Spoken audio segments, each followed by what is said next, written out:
Ladies and gentlemen, the President of the United States of America and the President of the Russian Federation.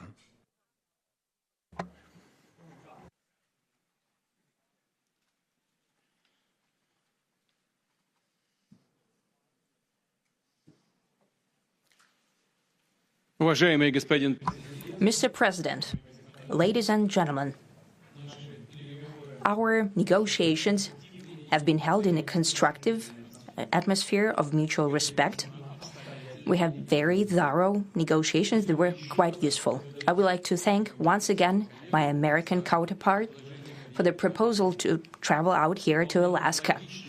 It only makes sense that we've met here because our countries, though separated by the oceans, are close neighbors. So when we've met, when I came out of the plane and I've said, "Good afternoon, dear neighbor. Very good to see you. In good health and to see you alive." I think that is very neighborly. And I think that's some kind words that we can say to each other. We're separated by the Strait of Bering, though there are 2 islands only between the Russian island and the U.S. island. They're only 4 kilometers apart. We're close neighbors, and it's a fact. It's also important that Alaska has to do with our common heritage, common history between Russia and the U.S., and many positive events have to do with that territory.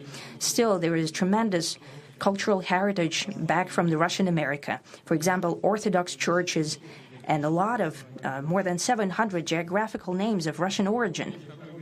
During the Second World War, it was here in Alaska that was the origin of the legendary air bridge for the supply of military aircraft and other equipment under the Lend-Lease program. It was a dangerous and treacherous route over the vast emptiness of ice. However, the pilots of both countries did everything to bring closer the victory. They risked their lives and they gave it all for the common victory. I was just in the city of Magadan in Russia, and there is a memorial there dedicated to the Russian and the U.S. pilots. And there are 2 flags, the U.S. flag and the Russian flag. And I know that here as well there is such a memorial. There is a military burial place several kilometers away from here. The Soviet pilots are buried there who died during that dangerous mission. We're thankful to the citizens and the government of the U.S. for carefully taking care of their memory. I think that's very worthy and noble. We'll always remember other historical examples when our countries defeated common enemies together in the spirit of battle camaraderie and allyship that supported each other and facilitated each other. I'm sure that this heritage will help us rebuild and foster mutually beneficial and equal ties at this new stage, even during the hardest conditions. It is known that there have been no summits between Russia and the U.S. for 4 years, and that's a long time. This time was very hard for bilateral relations, and let's be frank, they have fallen to the lowest point since the Cold War. I think that's not benefiting our countries and the world as a whole. It is apparent that sooner or later we had to amend the situation to move on from the confrontation to dialogue. And in this case, a personal meeting between the heads of state has been long overdue. Naturally, under the condition of serious and painstaking work, and this work has been done in general. Me and President Trump have very good direct contact. We've spoken multiple times. We spoke frankly on the phone. And Special Envoy of the President, Mr. Witkoff, traveled out to Russia several times. Our advisors and heads of foreign ministries kept in touch all the time. And you know fully well that one of the central issues was the situation around Ukraine. We see the strive of the administration and President Trump personally to help facilitate the resolution of the Ukrainian conflict. And his strive to get to the crux of the matter, to understand this history, is precious. As I've said, the situation in Ukraine has to do with fundamental threats to our security. Moreover, we've always considered the Ukrainian nation, and I've said it multiple times, a brotherly nation, however strange it may sound in these conditions. We have the same roots, and everything that's happening is a tragedy for us and terrible wound. Therefore, the country is sincerely interested in putting an end to it. At the same time, we're convinced that in order to make the settlement lasting and long-term, we need to eliminate all the primary roots, the primary causes of that conflict. And we've said it multiple times, to consider all legitimate concerns of Russia and to reinstate a just balance of security in Europe and in the world on the whole. And I agree with President Trump, as he has said today, that naturally the security of Ukraine should be ensured as well. Naturally, we are prepared to work on that. I would like to hope that the agreement that we've reached together will help us bring closer that goal and will pave the path towards peace in Ukraine. We expect that Kiev and European capitals will perceive that constructively and that they won't throw a wrench in the works. They will not make any attempts to use some backroom dealings to conduct provocations to torpedo the nascent progress. Incidentally, when the new administration came to power, bilateral trade started to grow. It's still very symbolic. Still, we have a growth of 20%. As I've said, we have a lot of dimensions for joint work. It is clear that the U.S. and Russian investment and business cooperation has tremendous potential. Russia and the U.S. can offer each other so much in trade, digital, high-tech, and in space exploration. We see that Arctic cooperation is also very possible, and our international context, for example, between the Far East of Russia and the West Coast of the U.S. Overall, it's very important for our countries to turn the page, to go back to cooperation. It is symbolic that not far away from here, at the border between Russia and the U.S., there was a so-called international date line.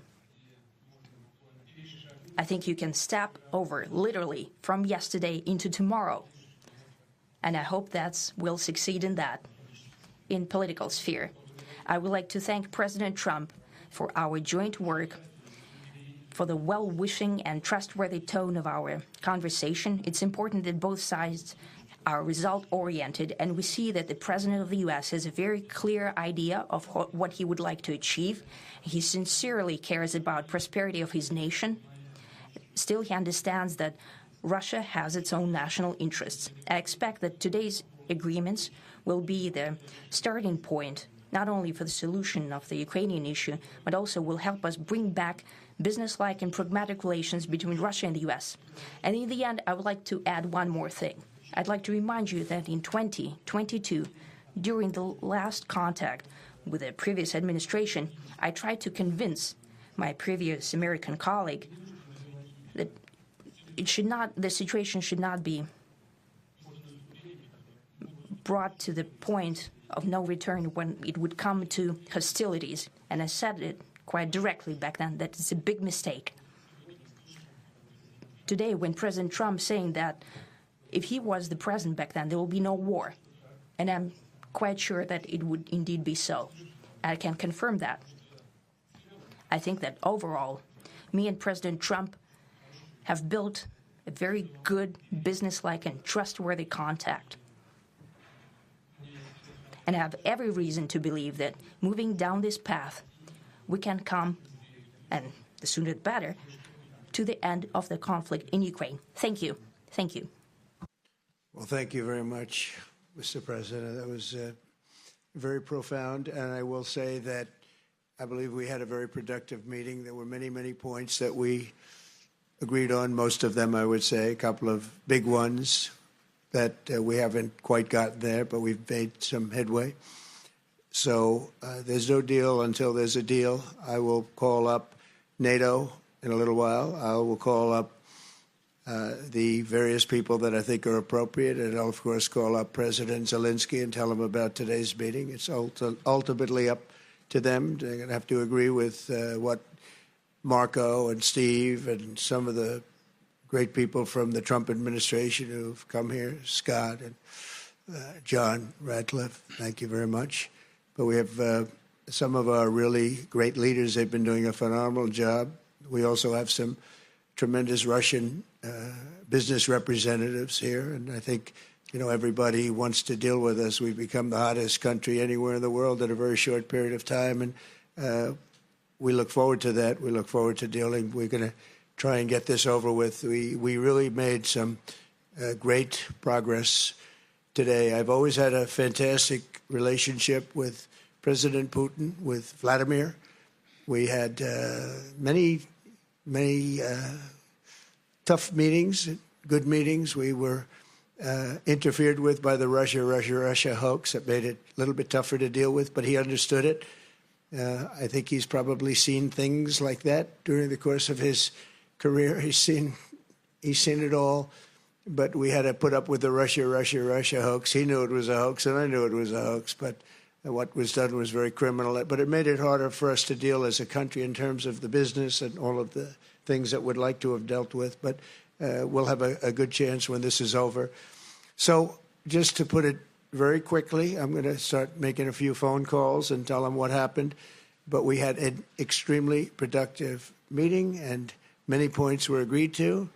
There are just a very few that are left. Some are not that significant. One is probably the most significant. But we have a very good chance of getting there. We didn't get there, but we have a very good chance of getting there. I would like to thank President Putin and his entire team, whose faces, who I know in many cases, other than that, whose faces I get to see all the time in the newspapers. You're almost as famous as the boss, but especially this one right over here. But we had some good meetings over the years, right? Good, productive meetings over the years, and we hope to have that in the future. But let's do the most productive one right now. We're going to stop really 5, 6, 7,000, thousands of people a week from being killed, and President Putin wants to see that as much as I do. So, again, Mr. President, I'd like to thank you very much, and we'll speak to you very soon and probably see you again very soon. Thank you very much, Vladimir. Next time in Moscow. Oh, that's an interesting one. I don't know. I'll get a little heat on that one, but I could see it possibly happening. Thank you very much, Vladimir. And thank you all. Thank you. Thank you. Thank you so much.